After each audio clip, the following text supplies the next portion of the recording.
A todos. Llegamos a este último día de nuestras sesiones de estudio. Vamos a dedicar este primer momento a acercarnos un poco a la literatura sapiencial en la búsqueda, también como hemos hecho, de echar una mirada desde el cuidado de la casa común, desde el drama por el que pasa el planeta, por la degradación ambiental, y alimentar a partir de esos textos nuestra esperanza. Y en el segundo momento, después del breve descanso, tendremos un acercamiento al Nuevo Testamento, particularmente algunos pasajes del Evangelio y alguna cosa más de San Pablo. Entonces a eso vamos a dedicarnos estos últimos 2 días. Me comentaban al final de las sesiones pasadas que hablo muy rápido y no dejo a veces tiempo para que las personas puedan hacer muchas anotaciones. Bueno, tenemos una cierta ventaja, que todo está siendo grabado. Como vieron ustedes, ya se envió incluso un primer video de las exposiciones, sí, que se tendrán un poco a mano.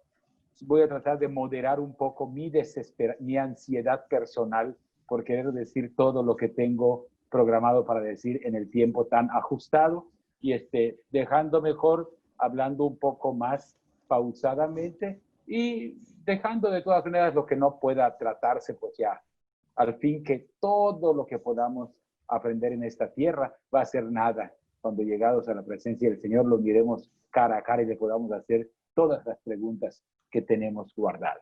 Bueno, vamos a ver entonces en este primer momento un acercamiento a la literatura sapiencial, particularmente algunos de estos textos. Entonces, iniciamos entonces este momento de reflexión. Ya pasamos la siguiente filmina. Yo les propongo allá en este primer renglón un acercamiento que puede ser útil para aquellos que les gusta la música, en particular la música clásica. Pasamos a la siguiente filmina. Y es el acercamiento a una de las sinfonías de Beethoven, particularmente, no es la quinta sinfonía, hubo una equivocación allá, es la séptima sinfonía de Beethoven, que es, digamos, de las 9, la que me es más querida a mí. Tiene algunos movimientos. Uno escucha el primer movimiento y saborea, digamos, su muy bien elaborado universo melódico, pero de repente, cuando va a comenzar el segundo movimiento, después del silencio, entra un órgano muy fuerte que varía absolutamente el ritmo, y pareciera que fuera un pedazo de otra obra y no de la que uno está escuchando. Y uno se pregunta, ¿qué es lo que pasa aquí? Solo al final, al oír toda la sinfonía, entiende uno la unidad querida por el autor. Bueno, algo así ocurre con los libros sapienciales. Cuando uno llega a alguno de los libros sapienciales, particularmente Job, Proverbios, etcétera, uno siente que penetra en un territorio totalmente nuevo. Es el territorio de la literatura sapiencial, la literatura que gobiernan los sabios, los maestros. Uno puede distinguir muy rápidamente en los índices de nuestras Biblias lo que se ha dado en llamar el Pentateuco sapiencial, es decir, los 5 libros que conforman el corazón mismo de la sabiduría de Israel: Proverbios, Job, Eclesiastés, Eclesiástico y Sabiduría. Estos 5 libros son como el corazón de la sabiduría de Israel.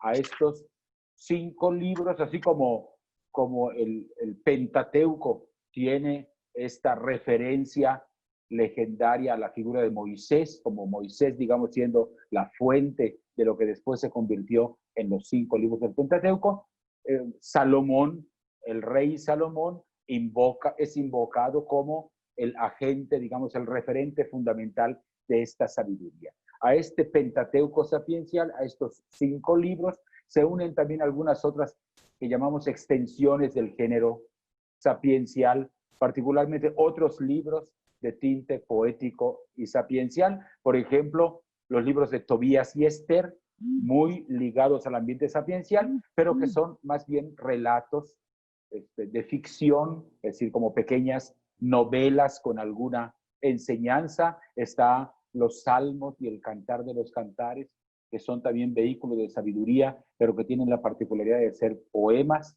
y entre ellos los salmos, que son además poesía que se hace oración. Todo este universo, digamos así, que engloba estos libros, es el universo sapiencial. A este universo vamos nosotros a referirnos. Hay algunas discusiones a propósito de qué es lo esencial de la tarea de la sabiduría bíblica.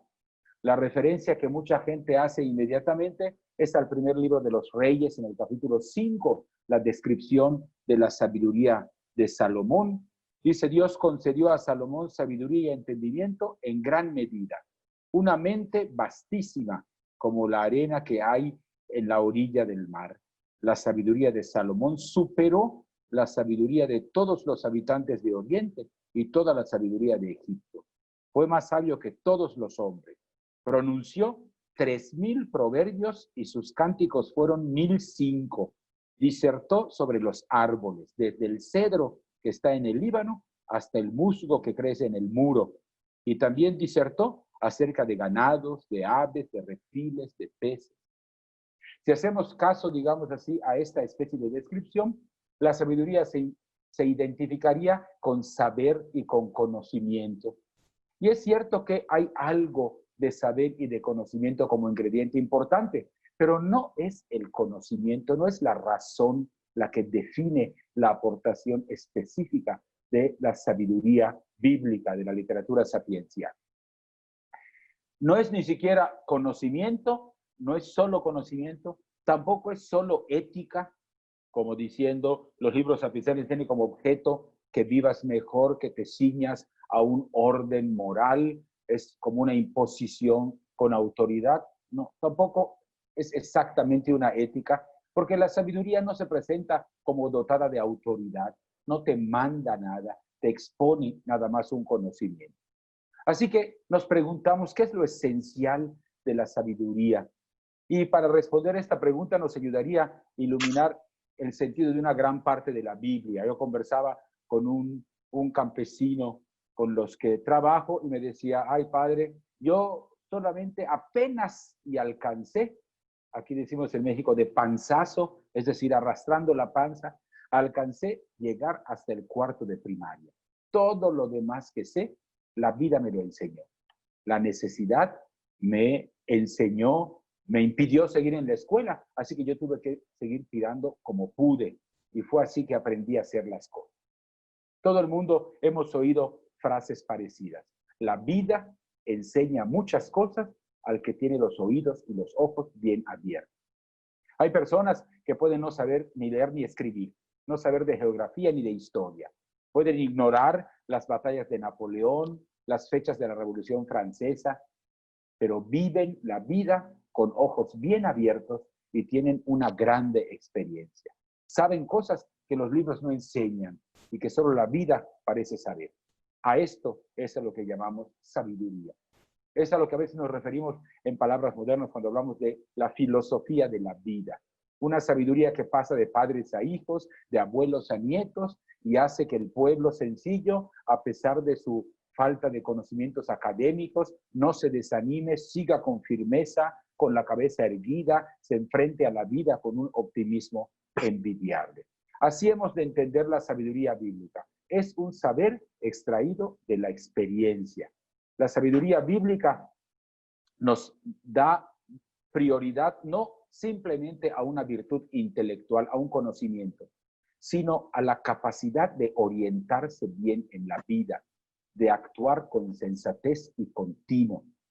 La vida humana consciente y libre es la tarea más importante de una persona. Hacerse responsable de sí mismo, ser artesano de su vida, es una tarea constante que dura toda la vida y no se acaba sino hasta que uno se muere.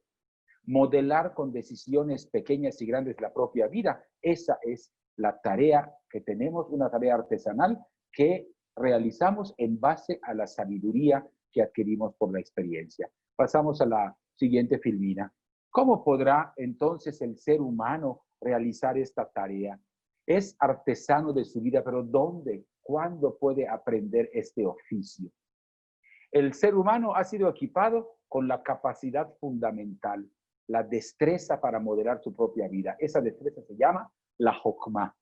La Jokmah, este término hebreo que quiere decir sabiduría, sensatez, capacidad para percibir, para observar, para entender cosas, para comprender, para juzgar, para prevenir los males. Esta sabiduría tiene que ser desarrollada a lo largo del tiempo y se va acumulando. La sensatez, como radical capacidad del ser humano, es innata, es la razón, pero tiene que adquirirse también como habilidad, tiene que transmitirse. ¿Cuál es la fuente fundamental de este tipo de sabiduría? La experiencia. Esta experiencia digamos, es un singular que abarca muchos plurales. Es una serie de experiencias, es una realidad compleja que debe contar con tiempo para reposar, para sedimentarse, hasta que llega un maestro que formula esa experiencia, la convierte en un mensaje, en un proverbio que tiene valor no solamente para saber, sino para comportarse, para la conducta, como nos dice Proverbios 14:16. Cuando esta experiencia de vida llega a ser formulada, es mucho más fácil transmitirla de generación en generación. Es una sabiduría que migra de un pueblo a otro y se va adaptando a diferentes circunstancias, conservando su valor universal hasta que es aceptada. Esto ocurre, por ejemplo, con una buena parte de los proverbios, no solo los que encontramos en la Biblia, sino de los refranes que utilizamos en el lenguaje común. Cuando decimos, ay, qué gracioso está lo que dices, nos estamos fijando en la cara, digamos así, imaginativa del proverbio. Cuando decimos, en cambio, es verdad lo que dices, es cierto, reanunciamos, digamos, es una reacción a su enunciado universal. Por ejemplo, podríamos comparar dos proverbios de procedencia distinta. Hay un proverbio italiano que dice, el que planta el nogal nunca come las nueces. Mientras que hay un proverbio inglés que dice, cuando el árbol crece, el sembrador ya se murió. Son dos proverbios referidos a una misma realidad, pero con una conformación literaria diferente. Pero el mensaje es exactamente el mismo y es el equivalente en cierto sentido al proverbio mexicano, nadie sabe para quién trabaja. Así que este es, digamos así, el núcleo de la sabiduría, esta experiencia que se adquiere en la batalla por la vida y después llega a concentrarse en un proverbio, en un pasaje, en un cántico que se ofrece como experiencia para poder ser transmitido de generación en generación. La siguiente filmina. Al origen de la sabiduría encontramos entonces un pueblo que reflexiona sobre su vida, busca respuesta a preguntas importantes, cómo debo vivir, qué debo hacer para triunfar en la vida, cómo debo comportarme. Son preocupaciones de que busca el secreto para orientarse bien en la vida, para no ser vencido por ella. Así que es la búsqueda de valores y de leyes que regulan la vida humana. Es el deseo de descubrir estos valores, integrarlos en la vida y así poder vivir mejor. La búsqueda comienza sencillamente, junto al pueblo sencillo, a través de proverbios, de mensajes que hasta hoy siguen escuchándose o lo siguen leyendo a veces uno en las defensas de los automóviles o de los autobuses que van por la carretera. Así que yo quisiera ofrecer esta definición de sabiduría. Es una definición del padre Luis Alonso Shekel, un biblista español muy connotado, que él definía la sabiduría como una oferta de sensatez. Sensatez, que viene de sensu, que es percepción, conocimiento, seso. Un hombre sesudo es un hombre sensato, alguien que piensa bien lo que hace. Perder el seso es volverse loco. Y el sustantivo es oferta. Es oferta porque no es una ley, no te obliga, no es un mandato en sentido estricto. Yo te ofrezco algo de valor. Si tú lo escuchas y lo aprendes, vas a salir enriquecido, ¿no? Hay un triángulo que tiene que ver con la sabiduría. El triángulo de 3 elementos. La sensatez, como la capacidad de reflexionar y sacar lecciones. Una vida honrada, el deseo de ser honrado a carta cabal, y cómo la conjunción de estas dos cosas produce la alegría, la dicha, la tranquilidad. Una última cosa que quisiera decir antes de abordar el primer texto es la relación que hay entre la sabiduría y la religión, si tienen algo que ver o no tienen que ver. Y lo decimos porque de repente uno llega a los libros sapienciales, a Proverbios o a Eclesiástico o a Eclesiastés, y encuentra una serie de pensamientos que aparentemente tienen poco que ver con Dios. Hablan solamente de la vida. Y las cosas que se expresan pueden ser descubiertas por cualquier persona que se ponga a pensar un poco seriamente en su propia vida. Así que, efectivamente, la sabiduría y la religión no están necesariamente ligadas, en el sentido de que puede haber personas no creyentes, pero que puedan llegar a ser profundamente sabias. ¿Qué ocurrió con Israel? Que esta sensatez que se fue acumulando, reflexionada después por los sabios en el destierro de Babilonia, terminaron descubriendo que el origen y el fin último de toda experiencia humana es Dios que gobierna la vida. Y entonces es por eso que sabiduría y religión se unieron de manera íntima en nuestros libros bíblicos. La sabiduría es el testimonio de que el verdadero lugar donde Dios se encuentra con los seres humanos es en la vida, es en lo cotidiano, es en la experiencia humana. Por eso podemos decir que aunque la sabiduría de Israel fuera en muchos aspectos igual que la sabiduría de otros pueblos, en la medida en que crecía la reflexión sobre sus orígenes, fue descubriendo que había una palabra con mayúscula venida de fuera que orientaba la búsqueda de la palabra, siempre con mayúscula, pero descubierta desde dentro.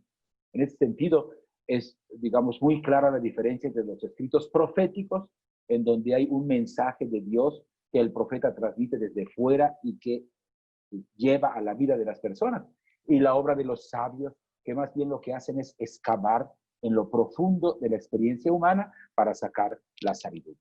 Bien, entonces esto, digamos, es una especie de breve introducción. Vamos a entrar al primer texto. El primer texto que vamos a estudiar es un texto de los Salmos, el Salmo número 8, porque este salmo puede ayudarnos un poco a liberar un poco más la ambigüedad del término dominio, del que ya habíamos conversado a propósito de los relatos de los orígenes que Dios hizo al ser humano para que dominara el mundo. Este texto del Salmo número 8 es un poema. Todos los salmos son poesías convertidas en oración, poesía orante. El ser humano está puesto en el centro de este poema, que este salmo tiene un cierto parecido en el tema justamente con el primer relato de la creación. No podemos saber ni siquiera cuál fue el más antiguo en ser escrito, porque algunos salmos recogen tradiciones orantes muy antiguas. Es un himno que alaba la grandeza de Dios y también alaba la grandeza del ser humano.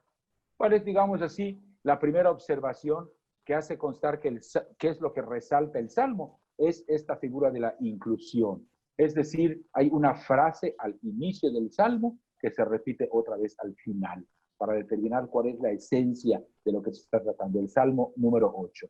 Oh Señor, dueño nuestro, qué admirable es tu nombre en toda la tierra. El Salmo comienza así y termina así. Así que lo importante es el nombre de Dios que se hace manifiesto en las obras que Él creó. Lo importante del Salmo es cómo conducir la mente del orante a la alabanza de la grandeza de Dios. Así que el centro del poema lo ocupa definitivamente el señorío divino. El autor está celebrando la grandeza de Dios. Y esa grandeza de Dios muestra al mismo tiempo la grandeza del ser humano, pero simultáneamente su pequeñez. La vida de todas las criaturas es mérito solamente de Dios, somos suyos, por eso lo llamamos en el Salmo dueño nuestro. El ser humano, en cambio, ocupa un segundo lugar. Tiene una posición subordinada que expresa el himno a través de un contraste. El ser humano es grande y al mismo tiempo pequeño. ¿Quién es el ser humano para que de él te acuerdes?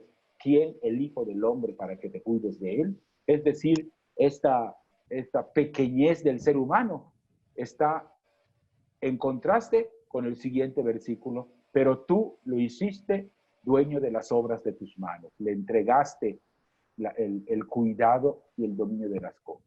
Lo has hecho administrador de algo que no es suyo, pero que lo has puesto en sus manos para que lo perfeccione y lo mejore. Y en esas obras te encuentre también aquí. Hay un eco en Sabiduría 9, versículos 2 y 3 de este mismo tema, el ser humano como administración de algo que no es suyo. Digamos, este punto fundamental que nos transmite este salmo nos conecta con una idea muy importante. Aquel dominio del ser humano sobre la tierra está encaminado a hacer del planeta una morada habitable, no solo para el ser humano, sino también para el resto de los demás vivientes que le han sido encomendados.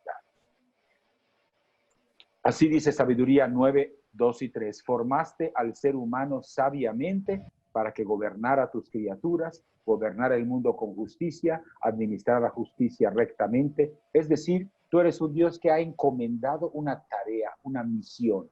Es en el mismo sentido en que lo estudiábamos en los relatos de la creación. Este dominio no lo va a realizar el ser humano de acuerdo con sus propios antojos, sino que tiene que cumplir dos peculiaridades propias del gobierno divino.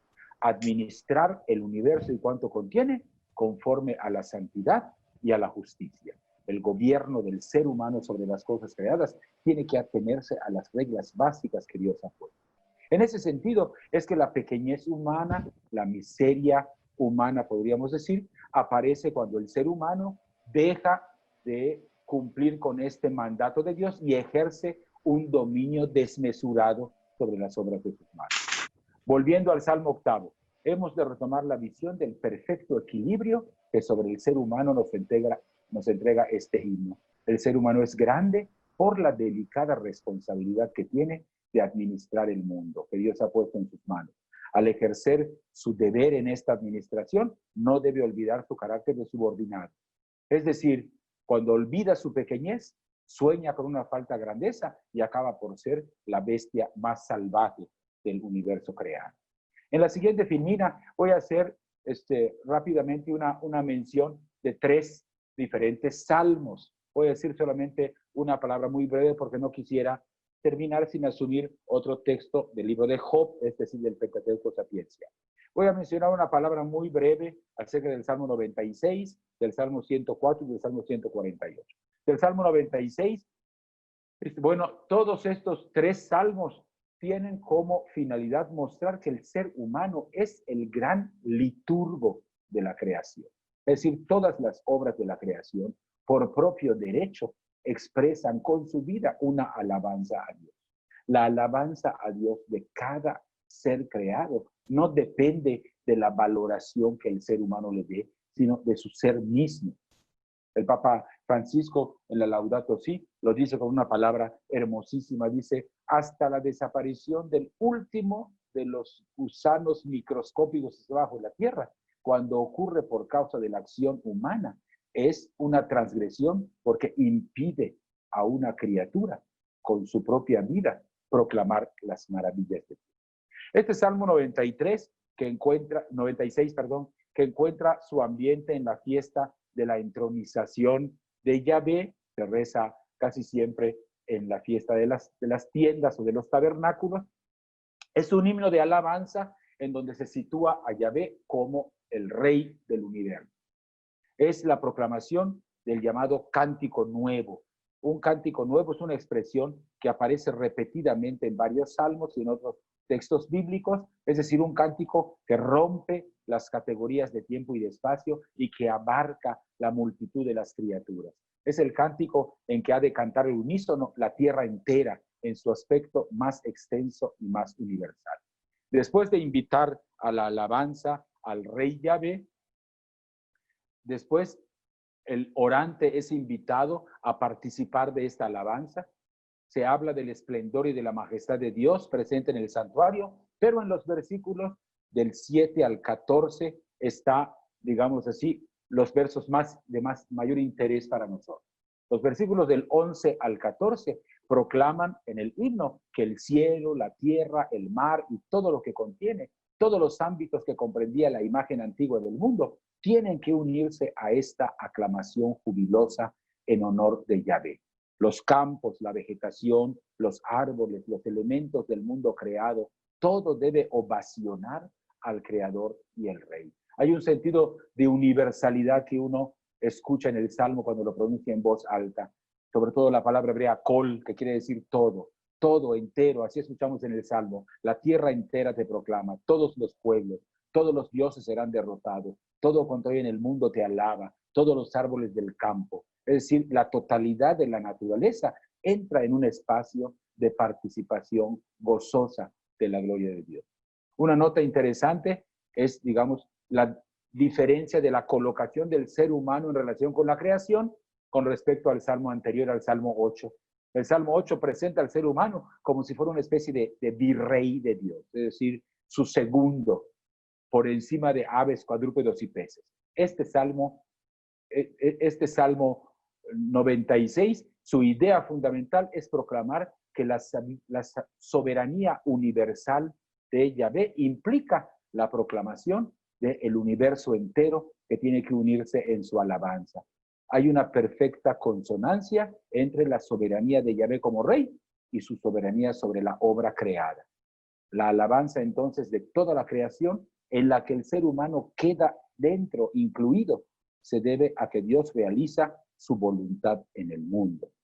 El siguiente salmo, que es el Salmo 104, la siguiente filmina, es una hermosa composición. Estos tres salmos, 96, 104 y 148, van a ser la tarea para la casa. Hoy, antes de dormir en la noche, van a escoger alguno de estos tres salmos para convertirlo en oración de la noche. Este Salmo 104 es una hermosa composición, es un himno en el que el poeta alaba a Dios por la grandeza de la creación. Ahí están las tres partes del himno, una primera invitación a la alabanza, el cuerpo del himno, que es bastante amplio, son 34 versículos, y la conclusión del himno, que es una súplica en el versículo 35. Este salmo, el poeta que ora es un observador atento de la naturaleza que ha transformado en palabras su experiencia de contemplación.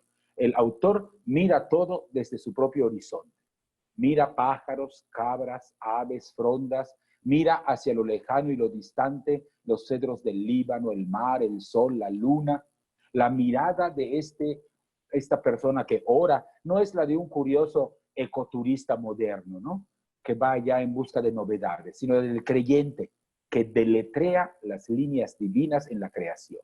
Con esto nos da una pista muy atinada. Hay que contemplar con actitud reverente el universo. Solo así aprenderemos a amarlo y a cuidarlo. No es posible mirar selvas, lagos, bosques con la calculadora mirada de quien suma costos y trabajos solo para multiplicar ganancias. Si lo hacemos así, un día a fuerza de querer multiplicar la ganancia, nuestros ojos ya no encontrarán ni lagos, ni selvas, ni bosques en donde posarse.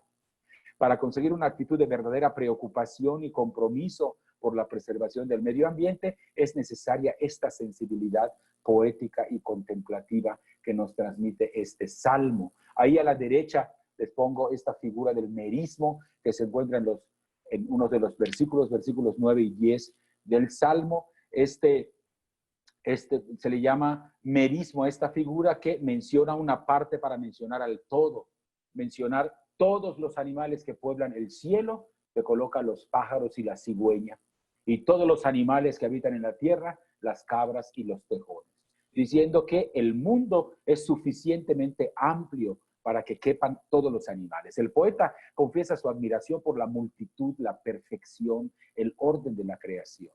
Todas las obras reflejan la atinada maestría de su artesano. Todas las obras de la naturaleza aparecen como criaturas obedientes. Tienen límites que le han sido marcados, montes y valles en su sitio asignado, mares y océanos que reconocen su límite. Hasta las fieras salvajes, dice el Salmo, reconocen que al despuntar el alba deben tumbarse en sus guaridas para que el ser humano pueda salir sin sobresaltos a realizar sus faenas. No deja de lastimar nuestra reputación de Homo sapiens constatar que somos la especie humana la que mayoritariamente ha introducido el desorden y el caos en una naturaleza profundamente armónica que es descrita en este Salmo 104. Muy bien, y una palabra, siguiente Filomena, sobre el Salmo 148. De nuevo nos encontramos con un himno, es el prorrumpir de una alabanza universal, cantada por todas las criaturas, elevada como un estruendoso canto. Este Salmo 148 muy bien pudo haber quedado de Salmo 150, es decir, como para cerrar todo el libro de los Salmos. Como todos los signos de alabanza, tiene los elementos fundamentales, invita a la alabanza y motiva cuál es la razón por la que alabamos. ¿Y quiénes son los invitados a alabar? El cielo, la tierra, las alturas, 7 elementos, ángeles, huestes celestiales, sol, luna, estrellas lucientes, el cielo supremo, el océano superior. En la tierra, en cambio, hay 22 grupos de personas mencionados. Según la siguiente clasificación, en los abismos están los monstruos marinos, en la tierra superior están los meteoros, en la zona inferior están las montañas, las plantas, los animales, todos los seres humanos. Es un hermoso salmo que nos repasa un poco por la riqueza de la naturaleza, dándole a cada uno de los seres creados su valor intrínseco, no por la utilidad que pueda significar para el ser humano, sino por la gracia de aquel que creando les dio un valor propio, un valor en sí mismo. Así que Dios aparece por encima de la creación, la que crea eficazmente con su palabra, pero se ocupa también de su pueblo elegido de Israel, que tiene que cuidar esta creación. Es, por tanto, una liturgia cósmica que tiene un liturgo, que es el Homo sapiens. Como decimos en alguno de los prefacios de la misa, cuando se va a cantar el Salmo, y te alaban los cielos y la tierra, y nosotros aquí, y por nuestra voz las demás criaturas, cantamos santo, santo, santo. Es decir, el ser humano se convierte en vehículo para que las criaturas puedan expresar su alabanza a Dios. Muy bien, pasamos a la siguiente Filmina.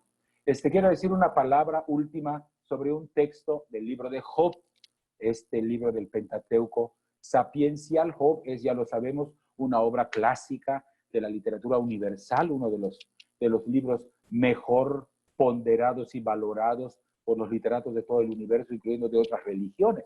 El autor descuella entre decenas de escritores bíblicos porque es agudo, tiene una crítica muy honda y tenaz, y es muy atrevido, se atreve a cuestionar a Dios, se atreve a cuestionar algunas de las doctrinas que sus amigos en una serie de diálogos le interponen.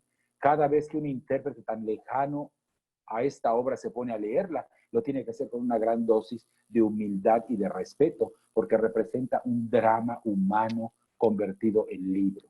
Como sabemos, el libro de Job tiene 2 secciones, unas secciones narrativas, que son como pequeños cuentecillos que fueron puestos al inicio y al final de la obra, pero en realidad la sección que constituye el núcleo del libro de Job es su sección poética, una serie de diálogos que Job tiene con sus amigos y finalmente un diálogo con Job.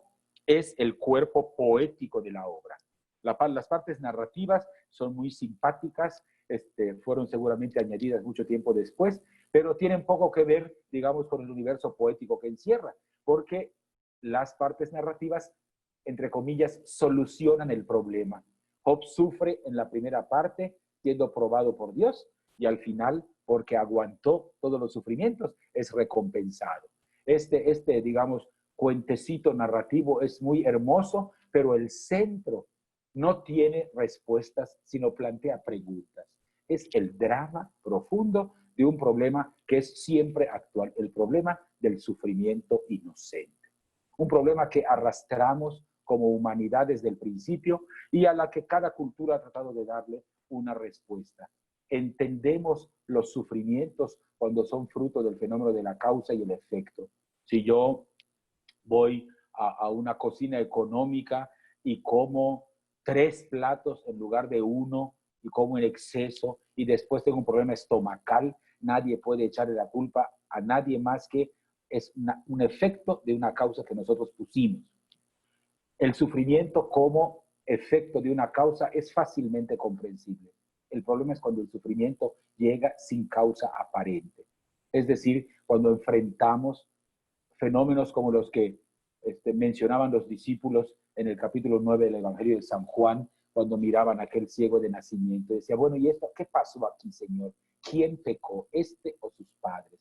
¿Sí? Ahí está el drama del sufrimiento inocente. ¿Qué hizo esta persona para merecer esto? ¿No? Como si esta mentalidad de que todo es una especie como de premio o de castigo. Pero esto refleja un poco este drama humano que debemos reconocerlo, mis queridos hermanos y hermanas, es un drama que continúa sin solución. Es decir, el drama planteado por el libro de Job es el mismo drama de aquel famoso teólogo protestante que en el campo de concentración recibió una pregunta del que estaba al lado y le dice, a ver, tú que eres teólogo, dime dónde está Dios, porque estaban colgando los cadáveres de unos niños. Y entonces el teólogo dijo, ahí están, colgando de la soga. Es decir, ese es el drama, es que Dios es el que está sufriendo. El libro de Job nos plantea ante un problema que no tiene solución y la muerte y la resurrección de Jesús no ofrecen una respuesta cabal, ofrecen un sentido al sufrimiento inocente. Pero el sufrimiento inocente permanece siempre como una cuestionante que seguirá empujando la búsqueda del corazón humano. Entonces, en este libro de Job se plantea este problema. Encontramos unas tandas de diálogos, Job que habla con algunos de sus amigos son muy bien portados, son gente, digamos, estudiosos de la palabra de Dios, vienen con todo el deseo de consolar a Job y decirle, Job, estás mal en lo que estás diciendo, si te está pasando esto, acéptalo con la boca cerrada, seguramente hiciste algo malo que hizo que merezcas este mal que te está ocurriendo. Y Job dice, ¿saben qué? Yo ya no quiero oír todas sus palabras. Son palabras que pueden servirle a otras personas, pero a mí no. He revisado mi vida de principio a fin y no he encontrado un solo momento que yo haya sido infiel a Dios. Así que si esto me está ocurriendo y no es por culpa mía, que baje Dios y lo voy a sentar aquí enfrente de mí en el banquillo de los acusados. El libro de Job es un libro atrevido. Se atreve a clamar desde el sufrimiento inocente para preguntarle a Dios cuál es el sentido de este tipo de sufrimiento.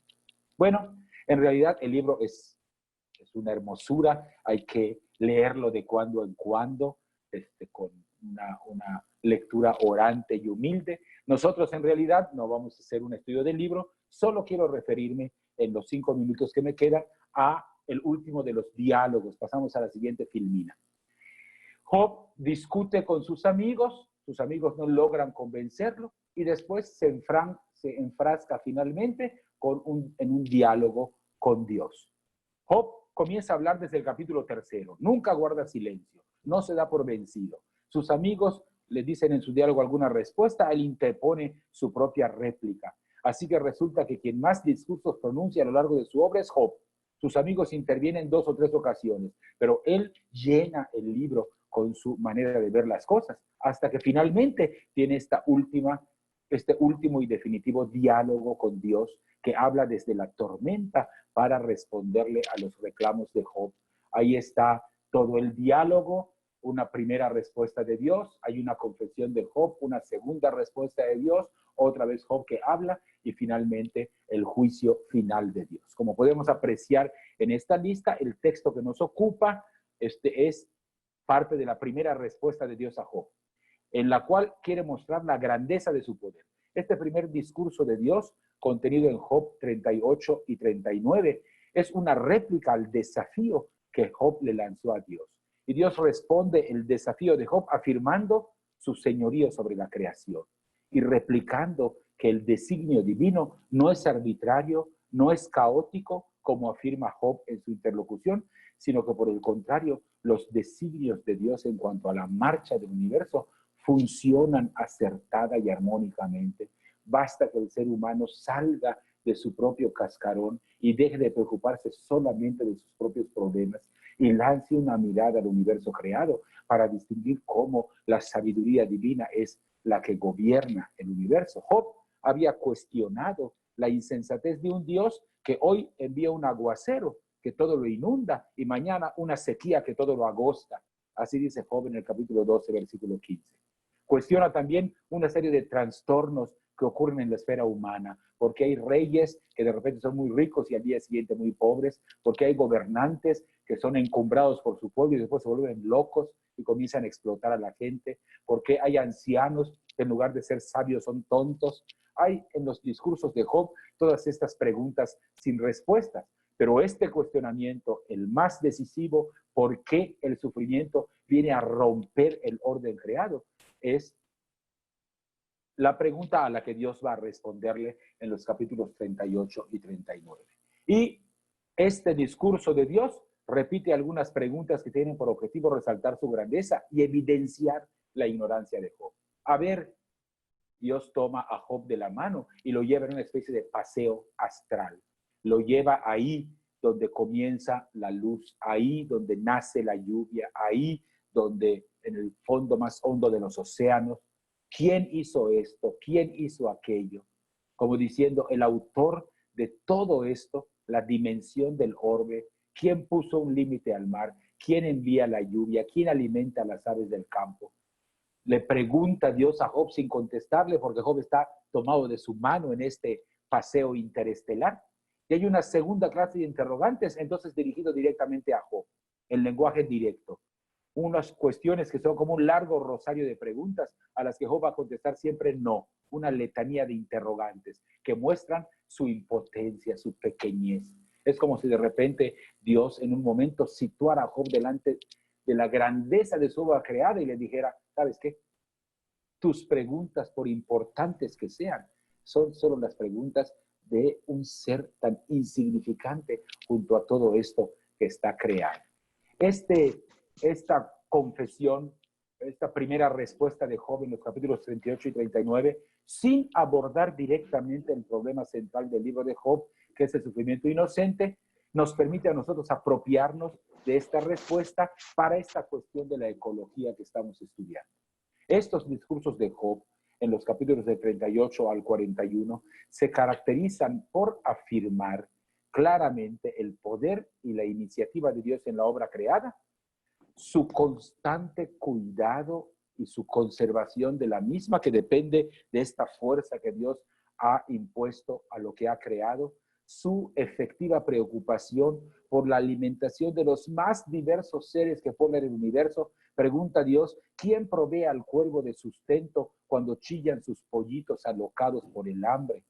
Y subraya así la ignorancia, la desfachatez con la que el ser humano quiere establecer su trato con la naturaleza, lo profundamente iluso que parece el ser humano, tonto al quererse sentirse el dueño como situado por encima de la obra creada. Para el autor del libro de Job, es claro que el caos que existe en la esfera humana y social y que es denunciado por su obra no se extiende a la esfera del universo.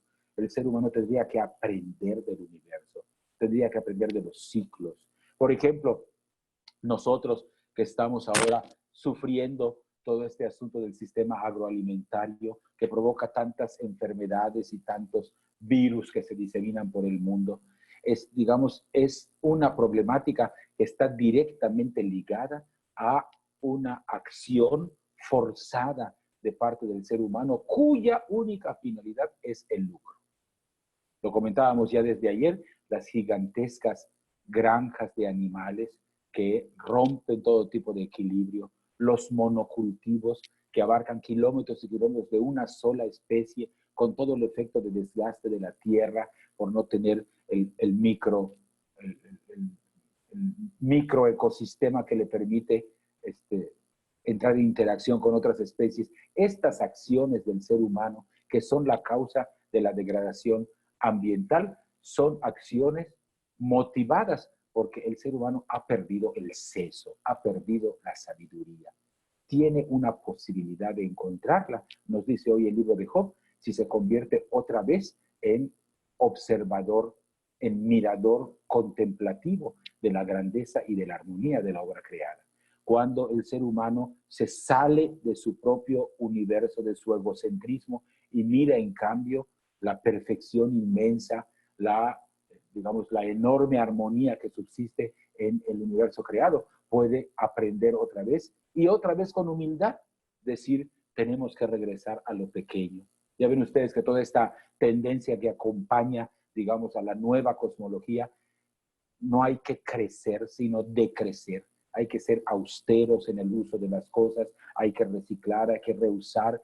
El universo no es un saco de bienes inagotables, solo tenemos un planeta y nos lo estamos comiendo a pedazos. Este libro de Job nos ayuda, sobre todo en este primer discurso de Dios en los capítulos 38 y 39, nos invita a aprender de los ciclos de la naturaleza para reorientar otra vez la actividad humana y hacerla responsable de estos bienes que Dios ha puesto en nuestras manos. Entonces, con eso terminamos esta exposición y tenemos unos minutos de descanso. Vamos a tratar de acercarnos un poco a algunos textos del Nuevo Testamento para terminar este recorrido que hemos hecho de algunos textos que pueden ser, digamos, puntos de referencia para responder a este desafío que nos plantea el deterioro del medio ambiente y participar de esta revolución a la que nos invita el Papa Francisco de la conversión ecológica. Bien, entonces ahí vamos a poner la presentación. Son textos del Nuevo Testamento. Queremos acercarnos un poco a la propuesta de Jesús y a cómo esta propuesta fue después recogida por algunos textos del Nuevo Testamento. Pasamos entonces a la filmina número 2. La tradición sinóptica nos atestigua no tanto lo que Jesús dijo e hizo, sino el modo en que lo que él hizo y dijo fue recordado por los primeros discípulos.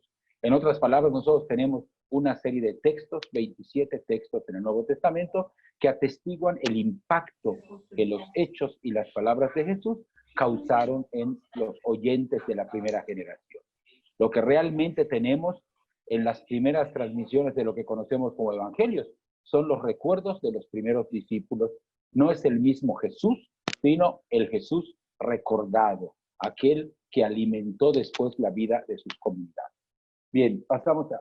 Ahí tenemos, digamos, reconocemos un grado de normatividad a la tradición, es decir, efectivamente los evangelios, particularmente los tres primeros evangelios, los evangelios sinópticos, la tradición de Juan, son normativos, para bien o para mal, el texto está ya codificado, son definitivos, determinantes al hablar de Jesús, siempre que querramos ser fieles a la historia. No voy a repetir aquí lo que ya sabemos sobre las fuentes de los evangelios. Allá en la filmina pueden ver ustedes en la parte derecha, pues esta esquematización, digamos, un poco simple, pero que sirve para darnos cuenta de la historia que está detrás de los textos. Ahí alcanzamos a ver, seguramente usted ya lo conoce, no voy a detenerme mucho, esta teoría de las dos fuentes. Marcos, por una parte, el evangelio más antiguo, después la llamada fuente Q, que en realidad podemos identificarlo con aquellos textos que Mateo y Lucas tienen de manera muy parecida y que no fueron tomados de Marcos. Y después están Mateo y Lucas con sus tradiciones propias, cosas que solamente tiene Mateo, cosas que solamente tiene Lucas. Digamos, el esquema este es un esquema, digamos, que ha sido ya utilizado durante mucho tiempo, está rebasado por muchas otras teorías un poco más novedosas y más complejas, pero tenía solamente el objetivo de mostrar un poco la complejidad que hay detrás de los textos que vamos a usar para que nos sintamos, digamos, un poco tranquilos cuando cuestionemos alguna cosa de los evangelios. No es el cuestionamiento de la sacralidad de la tradición de Jesús, sino es nuestro esfuerzo por meternos un poco en esta historia textual de los evangelios. Y una última cosa que quiero decir en esta filmina es este asunto de evitar la pretensión de retratar a Jesús como si fuera un ecologista, como lo entendemos ahora modernamente. Ni es tampoco un feminista como lo entendemos modernamente, en el sentido de que hay que situar al maestro en su tiempo y en su espacio, y en cambio notar cómo en su predicación hay gérmenes que después, con el paso del tiempo, habrían de estallar en estos nuevos movimientos de transformación que estamos viviendo ahora. La mirada de Jesús, sin embargo, no deja de apuntar a un aspecto en el que el Papa insiste mucho en el Laudato Si, la relación íntima que hay entre el deterioro del ecosistema y el lucro desmedido que lastima la comunión humana. Cómo cosificamos todas las cosas de frente al dinero, ¿no? Sobre todo en este aspecto de la predicación de Jesús nos vamos a fijar. En la siguiente filmina presento cuál va a ser el primer texto que vamos a abordar en este último momento. Es el texto de Mateo 6, 25 al 34. Tiene su paralelo bastante parecido con algunas diferencias a las que haré alusión, pero es esta hermosa pieza casi poética de miren a los lirios del campo que no hilan ni trabajan. Quiero decir algo a propósito de este texto. Vamos a tomar sobre todo la versión de Mateo. En la comunidad primitiva circulaban algunas cuestiones que esperaban respuesta y suscitaban reflexión. ¿Qué es lo esencial del mensaje del maestro? ¿Qué significa eso que Jesús decía a tiempo y a destiempo? ¿A qué se refiere cuando habla de reinado de Dios? La comunidad cristiana, cómo vivir en ella, en qué sentido la palabra de Jesús debe ser la norma de nuestro actuar. Todo esto ocurría en todas las comunidades cristianas del primer siglo, también en la comunidad de San Mateo. Esto motivó a Mateo a recopilar, seleccionar, organizar materiales que circulaban en la comunidad primitiva, el texto de Marcos, muy probablemente la tradición ya reunida en la fuente Q, para ofrecer Mateo una respuesta ordenada, concisa, sobre estos temas que inquietaban a la comunidad a la que escribía. Este texto que vamos a abordar nosotros se inserta en lo que llamamos el sermón inaugural de San Mateo, también conocido como el discurso de la montaña o sermón de la montaña o discurso evangélico también. Esta sección es como el corazón del evangelio y su propósito es exponer el nuevo espíritu del reino de Dios. Se trata de aclarar en qué consiste la nueva justicia que Jesús exige a quienes quieren seguirlo. Es decir, este nuevo tipo de comportamiento, nueva visión de la vida que ofrece. Ocupa de los capítulos 5 al 7, como ven ustedes allá en la filmina. Está en nuestro texto, el que vamos a estudiar, está enclavado en la sección que se refiere al desprendimiento de las riquezas, que es la sección C, capítulo 6, versículos del 19 al 34. Entonces, esto quiero decir alguna cosa muy breve antes de pasar a la siguiente filmina. Quiero decir una cosa muy breve a propósito de qué puede haber motivado el surgimiento de este texto. En el año 70, como ustedes saben, ocurrió la destrucción de Jerusalén. Fue un golpe muy grande para las nacientes comunidades cristianas que mantenían una frágil relación, a veces conflictiva, con la sinagoga, es decir, con la estructura jurídica de los judíos, con el Sanedrín, con el culto judío. Algunas corrientes dentro del judaísmo achacaron la culpa de la destrucción a un montón de cosas, entre ellas también a los minim, aquellos que, digamos, se diferenciaban religiosamente, metían doctrinas nuevas. Es posible que haya alguna alusión en esto a los cristianos, y esta circunstancia hizo que las tensiones entre la comunidad cristiana y la sinagoga fueran siendo cada vez más fuertes hasta que terminaron rompiéndose, digamos así, las relaciones, y una buena parte de los cristianos fueron expulsados, digamos así, de la práctica sinagogal judía. En este tiempo, además de esta polémica con los judíos, Mateo enfrenta también la alusión a problemas que había dentro de la comunidad cristiana. Las comunidades cristianas de las regiones del norte de Galilea y de Siria tenían experiencia de un latifundio como forma de tenencia de la tierra.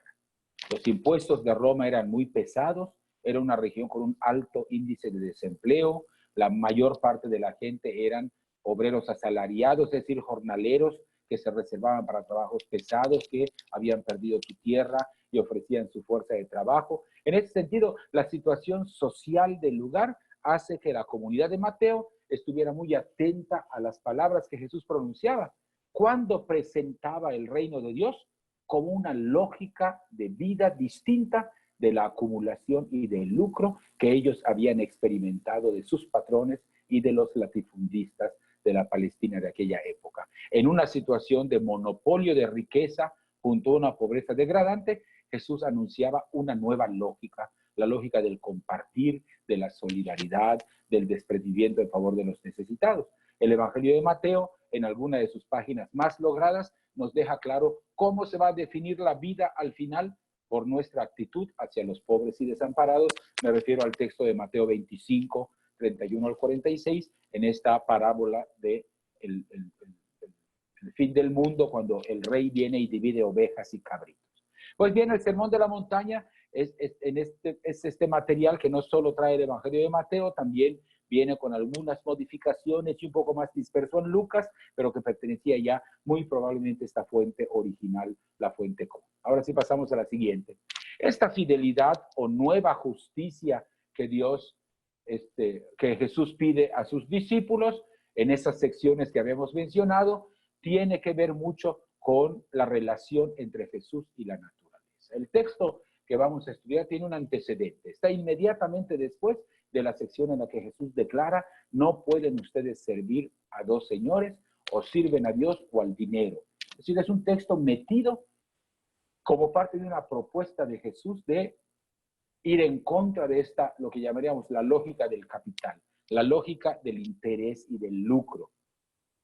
Por eso nuestra frase, nuestro texto comienza: por eso yo les digo a ustedes. Tiene que ver con este texto anterior: nadie puede estar al servicio de dos amos.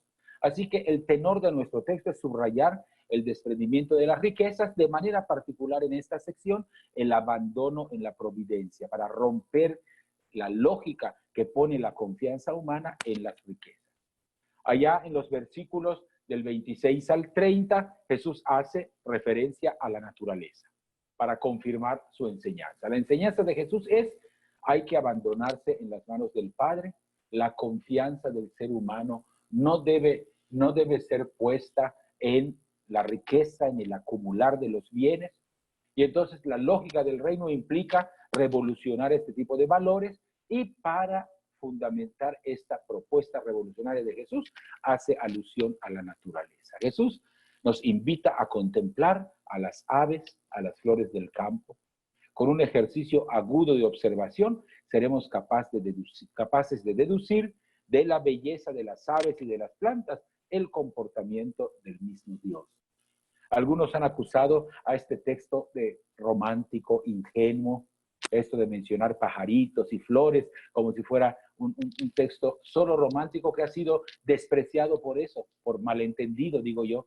Nada más lejos de esto. Me parece a mí que detrás de esta mirada contemplativa de Jesús hay una valiente toma de posición ante el mundo natural y las leyes que lo rigen, como modelo para que los seres humanos aprendamos de nuevo de la naturaleza. En el texto que estudiamos, Jesús aparece frente a la naturaleza. Le muestra un profundo respeto y reconocimiento. Todavía más, por primera vez, de manera clara, aparece una especie de afinidad interna entre la manera como la naturaleza actúa y el orden espiritual, entre la vida de la naturaleza y el reino de Dios que Jesús viene a anunciar. Es como si Jesús descubriera un sentido de sacralidad en cada una de las cosas naturales creadas y lo relacionara con el reino de Dios. El padre Carlos Mester ponía una imagen que me parece muy sencilla e interesante para este texto. Decía: es como en todo lo que existe y acontece en la vida, Jesús viniera y le pusiera un letrero con una especie de dirección y de remitente. Como si Jesús nos hiciera saber que la carta de la vida, dirigida a todos los seres humanos, tiene un remitente. Es Dios, el Padre de todos, el que dirige, el que tiene un lenguaje cuando crea las cosas. Tiene un lenguaje cuando aprendemos a contemplar las obras de la naturaleza. En cada flor, en cada pájaro, es como si Jesús colgara una llamada. Las cosas, dice el padre Mesters, empezaban a tener un rótulo, empezaban a hablar nuevamente de Dios. Dejaban de ser simples flores, simples pajarillos, y empezaban a revelar poco a poco los rasgos de aquel rostro amigo del Padre que cuida de toda la naturaleza y a través de las cosas de la vida se acerca también a los seres humanos. Claro, no deja de ser un texto siempre antropocéntrico. Como mencionaba ya el padre Manuel en su intervención final de ayer, muchas veces nuestra mirada sobre la naturaleza es una mirada cosificadora. Miramos la naturaleza en la medida en que nos sirve para algo. Algún dejo de esto todavía permanece en este texto de Jesús, pero no deja de resaltar la importancia que para Dios tiene sí la persona humana, pero aquí lo que plantea es la actitud de quien posee, por el contacto de la naturaleza, una nueva sensibilidad para normar su propia vida. Sentido común del bueno, del verdadero, es lo que Jesús transparenta en este texto. A eso se refiere su frase. ¿Quién de ustedes, a fuerza de preocuparse, puede añadir una sola hora al tiempo de su vida? Es decir, asuman ustedes sus limitaciones, su impotencia delante de algunas cosas. Es sabio también sentirse no dueño, sino parte de la naturaleza creada. No se trata, por tanto, me parece a mí, de un simple romanticismo como el que guió, digamos, los primeros años de la búsqueda ecológica, el cuidado de las ballenas y de los delfines, nada más, sino es un cambio de actitud total. Es una propuesta de sensatez ante la naturaleza, a quien se le concibe de parte de Jesús como una compañera de camino, con la que se tienen múltiples relaciones de interdependencia. Los versículos conclusivos del texto, versículos del 31 al 34, son la llamada, pues, a poner la vida en las manos de Dios, como una confianza que fundamenta el desprendimiento de las cosas materiales, si éstas nos estorban para poseer lo que es verdaderamente importante. Quizá por esto algunos autores titulan el apartado donde está este texto como el verdadero tesoro. Hay algunas Biblias que tienen subtítulos y algunos subtitulan esto como el verdadero tesoro. Con claridad, la palabra de Jesús nos conduce al centro teológico del texto. Lo que importa es dirigir toda nuestra vida hacia el reino. Busquen primero el reino, que reine Dios y su justicia. Todo lo demás se les dará por añadidura. La auténtica riqueza de los seres humanos es aquello por lo cual vale la pena vivir y desprenderse de todo. Se resume en la búsqueda del reino, es decir, la exigencia de esta nueva justicia, de este nuevo estilo de vivir. Se trata de confiar y de obrar en consecuencia. El Padre realmente se ocupa de nosotros. Y se trata de recuperar ahora en clave de reino aquella confianza que ya expresaba el Salmo 127. Si el Señor no construye la casa, en vano se cansan los albañiles. Esta visión de Jesús pues tiene mucho que decir ahora en esta pandemia del coronavirus. Un elemento insignificante ha puesto en jaque toda la grandiosidad que parecíamos haber creado. Un sistema fincado en la extracción de todos los bienes, en el agotamiento del planeta, con todo y sus subproductos, por buenos que sean, con inteligencia artificial, conquistas espaciales. Hemos quedado en absoluto ridículo gracias a un virus invisible a los ojos, que ha puesto en crisis todo este conjunto y ha hecho que los seres humanos volvamos otra vez a poner los pies sobre la tierra, como hace Jesús en este texto. Así que me parece a mí que este texto nos ha permitido acercarnos a una de las actitudes básicas que mantuvo Jesús durante su vida y que quiso enseñar a sus discípulos. Se trata del abandono en las manos de un padre, y este abandono nos da la oportunidad de ponernos nosotros también al nivel de las cosas creadas. No es una actitud alienante o simplemente romántica. Se trata de una toma de posición que nos coloca como hermanos de las otras cosas creadas, dependientes de Dios, igual que son dependientes los pájaros y las plantas, pero que no olvida la enorme responsabilidad que tenemos. Somos la especie que tenemos posibilidad de amar, de cuidar, de proteger lo que se nos ha sido entregado, lo que es capaz de distinguir, la especie que es capaz de distinguir el misterio de amor que se oculta detrás de la creación. Así que este es un primer acercamiento que hacemos. Quiero pasar muy rápidamente a la siguiente filmina para hablar un poco muy rápidamente una parábola de Jesús. Sería, digamos, insuficiente hacer una presentación de Jesús que omitiera al menos, aunque sea de paso, alguna parábola, porque Jesús era eso, un contador de parábolas. Y esta característica de Jesús nos permite a través de su palabra notar que la vida es también, la vida, la naturaleza, todo es un medio de comunicación por el que Dios nos habla. La parábola dota a la naturaleza y a los acontecimientos de un toque como divino. La sacralidad del orden natural es la premisa de las parábolas. En cada cosa Dios se está comunicando con nosotros. Por eso las parábolas mencionan animales, comidas, bebidas, faenas agrícolas, clima del campo, problemas de la casa y de la familia, profesiones, asuntos derivados de la relación entre un empleado y un patrón. Es decir, las parábolas son un retrato fiel de las cosas y hacen que la naturaleza nos hable de Dios. Y no es poco el mérito de este contador de parábolas que era Jesús. Pero las parábolas no son solamente un medio pedagógico usado por Jesús para que la gente le entendiera mejor. Las parábolas no son solamente recursos didácticos de Jesús para hacer más claro lo que quiere enseñar. No, las parábolas son trampas, son desafíos. Solo podemos entender aquella frase enigmática de Jesús en el Evangelio. Muchos, oyendo las parábolas, quedan más confusos que al principio, cuando Jesús aparte le dice a sus discípulos, algunos viendo no ven, oyendo no oyen, citando al profeta Isaías. Es decir, las parábolas tienen una trampa. Comienzan como un puentecito, pero en un momento determinado te envuelven de tal manera que se te presenta como un desafío a tu propia vida. Un ejemplo clarísimo de eso es, por ejemplo, la parábola de Lucas 10, la parábola del buen samaritano. Comienza con una pregunta dirigida a Jesús, ¿cuál es el mandamiento más importante de todos? Y Jesús termina preguntándole al final de la parábola, a ver, tú dime, ¿quién se hizo prójimo? Tú me pediste una explicación, ahora yo te he dado una explicación que al mismo tiempo te ha puesto una trampa, porque ahora el que tiene que responder eres tú.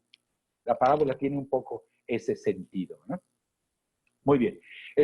Nosotros vamos a referirnos a una parábola, nada más. En realidad la segunda, la de Astuto, solamente la menciono. La parábola del rico insensato en Lucas 12 pertenece a este grupo de parábolas que conocemos como parábolas de la llegada de lo imprevisto. Son parábolas que recomiendan estar atentos, velar ante la llegada de lo decisivo. Es el reino que está irrumpiendo y tenemos que tener los ojos claros para poder verlo. Pasamos a la siguiente filmina. El inicio de la parábola está marcado por una toma de posición de Jesús con respecto a la riqueza. Los versículos del 13 al 15 nos hablan de una discusión que le plantean al maestro a propósito de una herencia. Es una parábola enmarcada en una discusión acerca de la riqueza y Jesús quiere subrayar la relatividad de ese tipo de riquezas. El planteamiento es sencillo. Después de una buena cosecha, un hombre rico, como el que aparece en la fotografía, echa cálculos para almacenar su riqueza. No le alcanza la bodega que tiene y entonces la reflexión que hace el rico pone al desnudo su horizonte ético. Solo le interesa acumular. No se pregunta qué voy a hacer para que esta riqueza beneficie a más personas. No, se pregunta qué hago para acumular mejor, para no perder lo acumulado. Los pobres, presencia constante en la predicación de Jesús, no existen en la reflexión del rico de la parábola. La única finalidad para él de las riquezas, en su mentalidad estrecha, es el proceso mismo de acumulación y la buena vida que de esta acumulación se va a desprender. Todo el esfuerzo que plantea, derribar los graneros, construir otros, almacenar el grano, tienen una sola finalidad, el disfrute egoísta. Por eso digo que recuerda también esta parábola del administrador prudente, a quien el amo encuentra haciendo lo que debe hacer. De repente, en el marco del relato, irrumpe lo inesperado. Esta noche le será reclamada la vida al rico. No cuesta mucho trabajo identificar en la llegada de lo sorpresivo el símbolo de la irrupción del reino, que viene a descubrir el verdadero sentido de las riquezas auténticas. La parábola del administrador astuto completa el sentido de esta parábola. El único y verdadero sentido de las riquezas está en hacerse amigos de los destinatarios del reino. Este rico de esta parábola, el rico insensato, se completa con esta parábola de Lucas 16, la que llamamos la parábola del administrador astuto, este hombre que es descubierto faltando a sus deberes, lo reclama el dueño y lo despide. Y dice, ¿qué voy a hacer ahora? No puedo pedir limosna, me da vergüenza regresar a trabajar la tierra, ya estoy grande. Ya sé qué voy a hacer. Y entonces deshace los recibos anteriores, condona deudas, como dijéramos entre nosotros, saluda con sombrero ajeno, cuando se da cuenta el amo de que además de que lo había defraudado, sigue utilizándolo para beneficiar a los pobres, se da cuenta de cuál es su intención. Cuando yo saque a este, va a haber gente que le va a estar agradecida y que le va a apoyar después. Es decir, la astucia de aquel encargado consistió en hacerse amigos entre los pobres y después los pobres terminaron salvándolo. Entonces, hay, digamos así, una relación entre estas parábolas. Nos revelan un aspecto muy importante. No se trata solamente de anunciar la prudencia que debe darnos la perspectiva de una muerte cuyo día y hora desconocemos. Se trata también y sobre todo de mostrar cómo la llegada del reino está ya introduciendo, no solo en la vida después de la muerte, sino ahora viene a introducir, a poner en cuestión los criterios de acumulación egoísta y a revelar que solo poniendo las riquezas al servicio de los más pobres vamos a darle un recto uso. La riqueza del rico de la parábola es fruto de la cosecha que le dio la tierra. El trabajo del campo está llamado a alimentar, a proporcionar sustento al ser humano. No hay nada de malo en sacar riqueza de la naturaleza, pero convertirla exclusivamente en ocasión de lucro. Convertir en lucro lo que originalmente es alimento para la humanidad es uno de los errores fundamentales de este tipo de mentalidad y que tiene consecuencias desastrosas también en nuestra época. Entonces, en nuestro caso, la explotación desmedida de la naturaleza, que es drama de nuestros días, tiene mucho que ver con esta actitud que denuncia Jesús, esta mercantilización de la vida que queda clara en esta parábola. En la siguiente voy a hacer referencia a un texto del libro del Apocalipsis. Es el texto de la caída de la gran Babilonia. Como saben ustedes, el libro del Apocalipsis es parte de la literatura de resistencia, es decir, es un libro escrito para animar a comunidades que están en problemas graves, particularmente de persecución. Utiliza un lenguaje, digamos, muy en blanco y negro. Allá o eres bueno o eres malo, o eres ángel o eres demonio, o estás de parte del cordero o estás de parte de la bestia, porque hay tanta confusión. El imperio romano se va afianzando cada vez más, va limitando cada vez el terreno de la libertad de las personas. La propaganda de la divinización del emperador metía mucho ruido en las comunidades cristianas. A eso se debe un poco el lenguaje. Pero ya sabemos, bueno, el padre Carlos Mestres es maestro de la explicación del libro del Apocalipsis, puede leerse su folletito a propósito de esto. Él plantea el libro del Apocalipsis como formado por dos partes, del capítulo 1 al 11, una primera lectura de la historia, y del 12 hasta el final, una segunda lectura de la historia.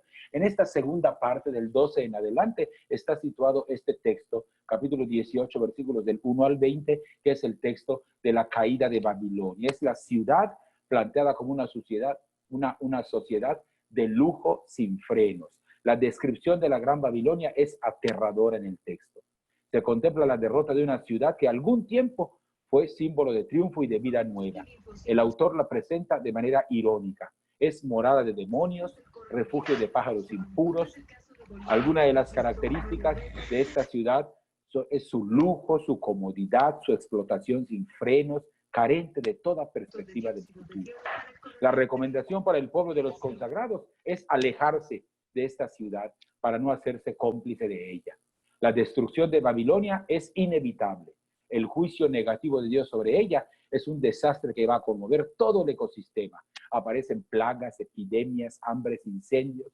Esta descripción del castigo de la Gran Babilonia muestra que el final de una sociedad de este tipo es inevitablemente la catástrofe. Y la mención de los elementos de la naturaleza como parte del castigo me parece importante a mí, porque indica que fueron también parte del saqueo. Parte de la ruina de Babilonia fue la falta de respeto a la que la naturaleza fue sometida en los tiempos en que la ciudad triunfaba. No hubo límites para la voracidad de la ciudad adúltera, no hay tampoco límites para su castigo. En los versículos del 9 al 20 aparecen tres grupos: los reyes de la tierra, los grandes comerciantes, los pilotos que navegaban llevando mercancías de un lugar a otro. Estos reyes de la tierra fornicaron con Babilonia, los comerciantes se enriquecieron a partir de sus desvaríos. Esta repetición, esta clase de personas es la importancia que el autor concede a los cómplices de la ciudad en su destrucción. Reyes, pilotos, comerciantes saquearon los productos naturales, ahora lloran y se lamentan porque ya no hay nadie que les compre, nadie con quien continuar su tarea de devastación sin escrúpulos. El cuadro queda completado por la afirmación final del texto: regocíjate cielo por lo que le pasa, y también ustedes griten de alegría los consagrados. Se trata de ver la catástrofe de la ciudad como un lado de la medalla. El otro lado de la medalla, la que será causa de la verdadera alegría, es la aparición de una nueva ciudad, la Jerusalén celestial, en el capítulo 21. La visión del autor no es simplemente negativa. La ciudad está construida sobre el lucro y la ambición, va a desaparecer. Pero la historia no está condenada a la catástrofe. Hay un futuro feliz inaugurado por esta ciudad celestial.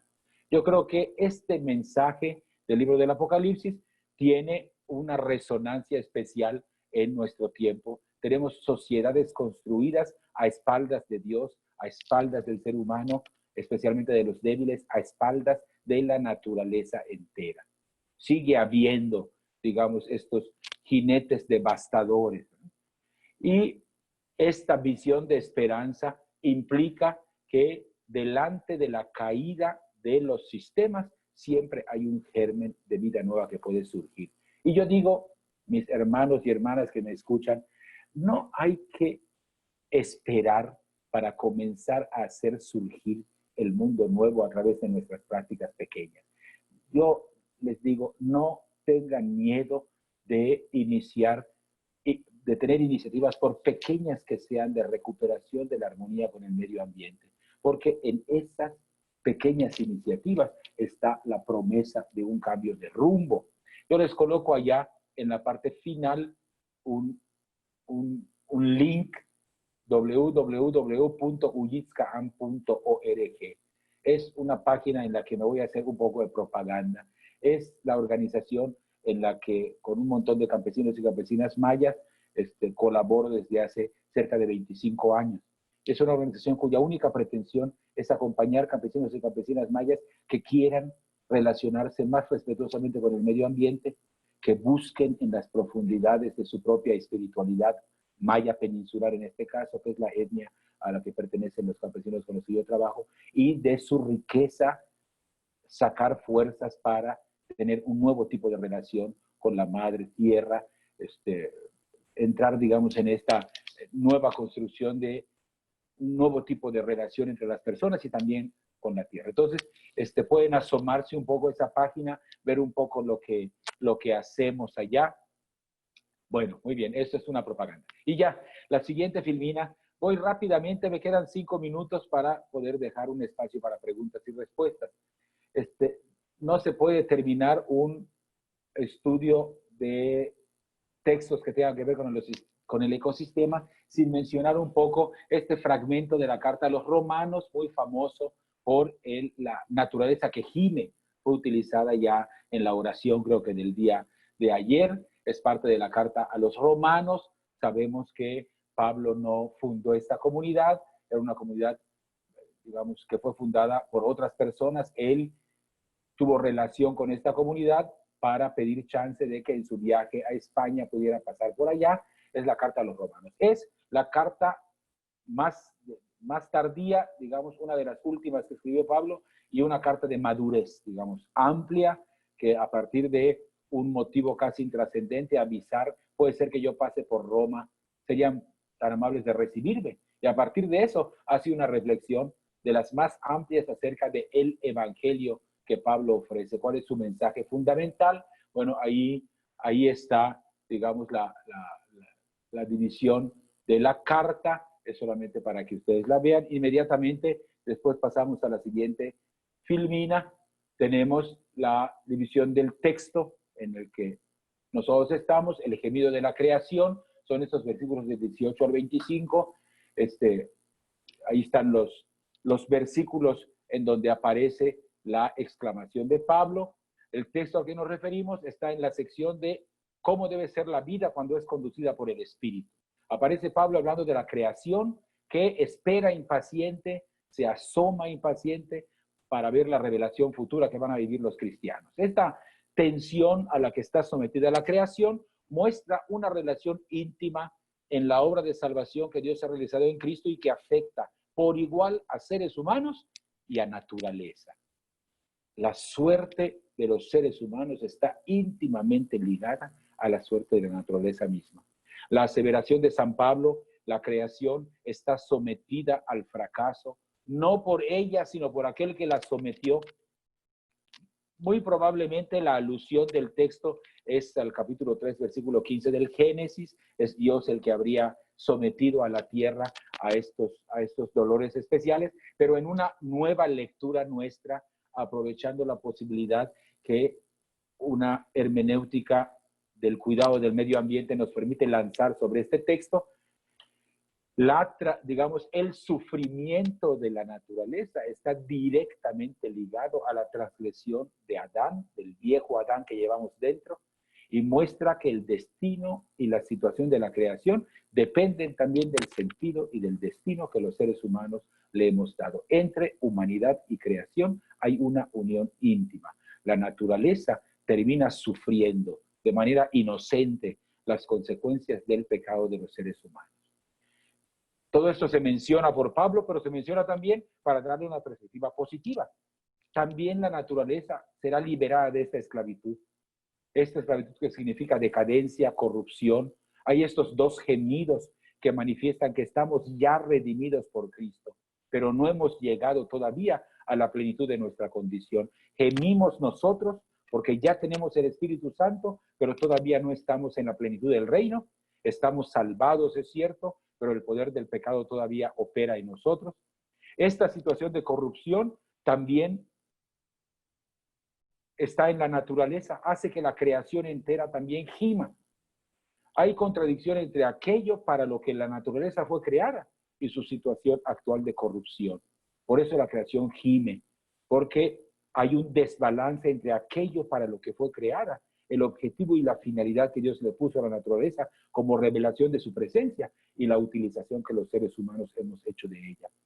La creación primera también está llamada a participar de los efectos redentores de la obra de Cristo.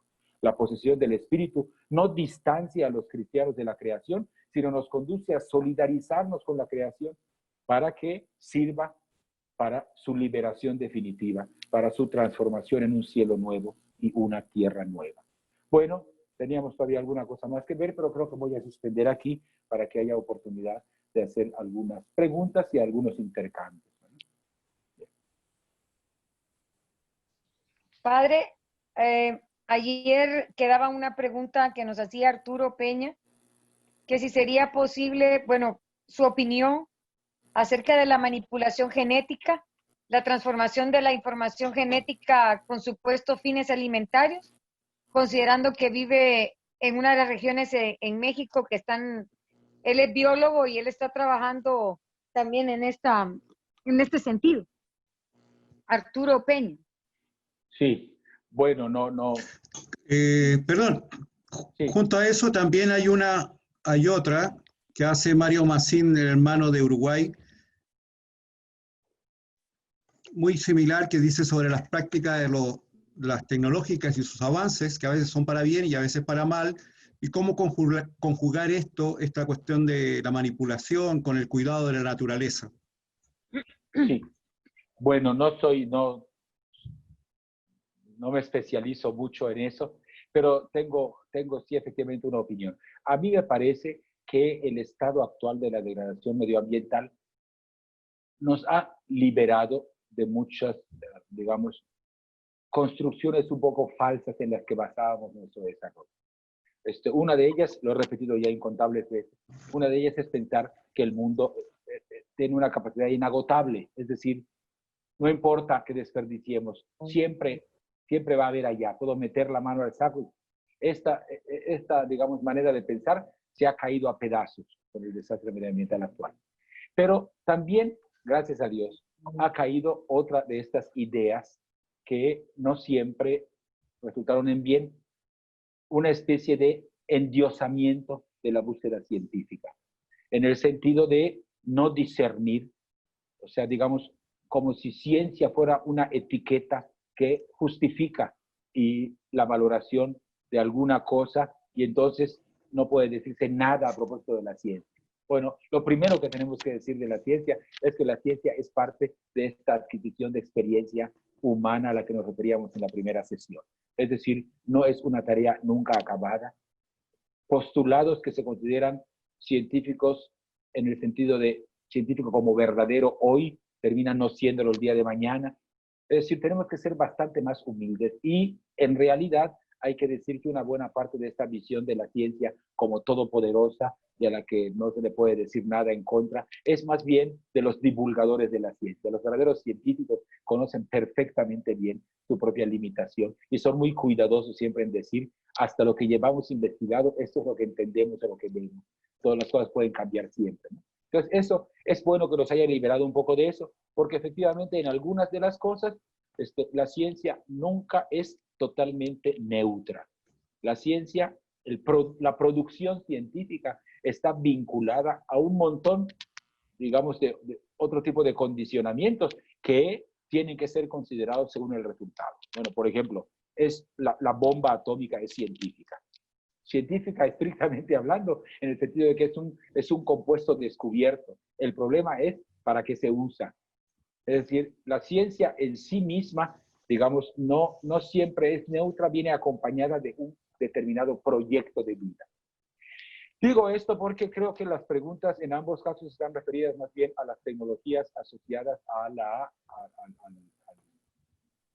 alimentación, es decir, detrás de la propuesta de los organismos genéticamente modificados está, digamos, la razón justificadora que se ofrece es el hambre que puede haber.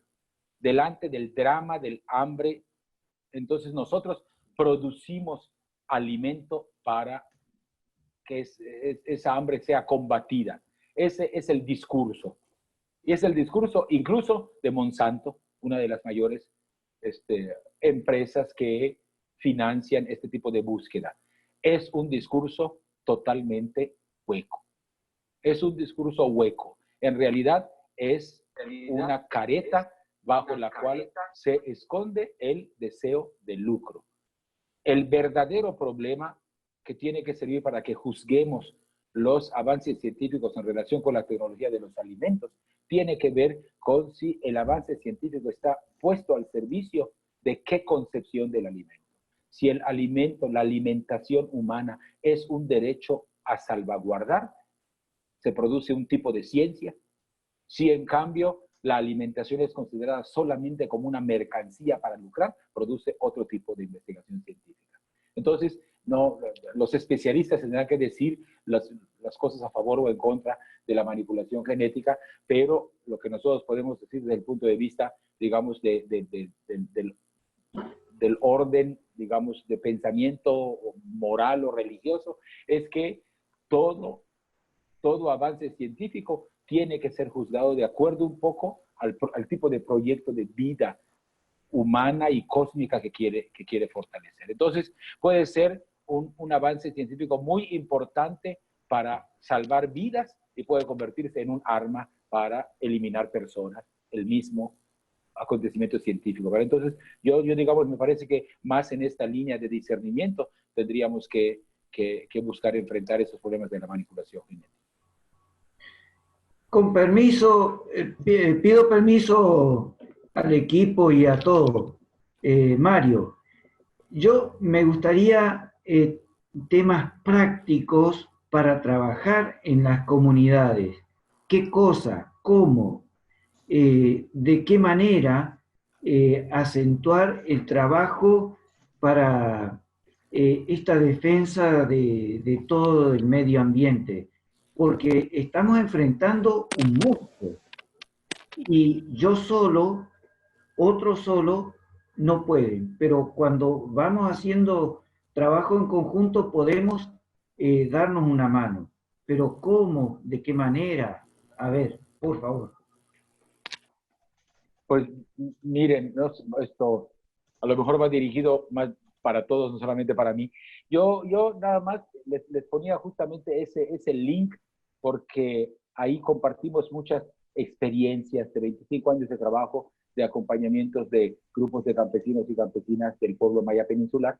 Y tenemos allá una experiencia grande, convertida no solamente en cursos, sino en videos, en el sentido de que efectivamente no solamente enfrentamos un monstruo grande, sino que está en juego, digamos así, la sobrevivencia del planeta. Entonces es una cosa efectivamente muy seria, pero es una cosa muy seria a la que se llega a través de pequeños pasos. Nosotros tenemos en esta página que les menciono y que ojalá que puedan visitar, desde la manera como el campesino o la campesina puede valorar el tipo de tierra que tiene para saber qué puede sembrar y qué no puede sembrar, cómo calendarizar sus siembras para respetar los ciclos, cómo enriquecer la tierra con abonos naturales, hasta cómo manejar algunas especies animales, sacar de ellos productos derivados, es decir, cómo valorar la ritualidad propia del pueblo maya, los ritos que estaban ligados directamente al trabajo del campo y que todavía se conservan. Entonces creo yo que con esa pequeña suma de cosas, hasta elementos propiamente digamos, de transmisión, de documentación. Por ejemplo, estamos ahora en un trabajo de muchachos mayas que han tomado la Laudato Si y quieren sacar de todo el conjunto de la Laudato Si una especie de idea para cada día de un año, ¿no? Para hacer de esos calendarios que algunos seguramente conocimos, de esos calendarios que se colgaban en la pared, se iban arrancando hojita por hojita, y cuando arrancaba uno la hoja, atrás venía alguna frase, alguna cosa, cómo convertir la Laudato Si en un documento que acompañe la vida de las personas, que nos haga refrescar cosas, y tenemos que meternos de veras a iniciativas muy concretas. Nosotros estamos aquí en Yucatán, que es el lugar del que yo les hablo, en una batalla muy grande por la protección de nuestras aguas. Nosotros tenemos como producto de aquella gran explosión que expuse en la introducción del meteorito de Chicxulub, nosotros en Yucatán no tenemos ningún río externo, tenemos puros ríos subterráneos. Y de repente, huecos o quedades que se convierten en cuevas grandes, los conocemos como cenotes. Pueden buscarlo en Google, son muy fáciles de encontrar y muy bonitos. Estos ríos subterráneos, por ejemplo, convierten el lugar donde yo estoy, que es Yucatán, en una de las reservas más importantes de agua de todo el país. Y nuestra agua está en unos niveles de contaminación terribles, porque hay unas grandes empresas porcinas de cultivo de cerdos que han puesto granjas de 60,000 cerdos en un solo espacio. Imagínense la cantidad de desperdicio, que esto va directamente al manto freático. Entonces sí, hay que encontrar en las comunidades cuáles son las cosas en las que podemos trabajar y con pequeñas cosas dar signo de que queremos caminar hacia adelante en este tema. Gracias y perdón.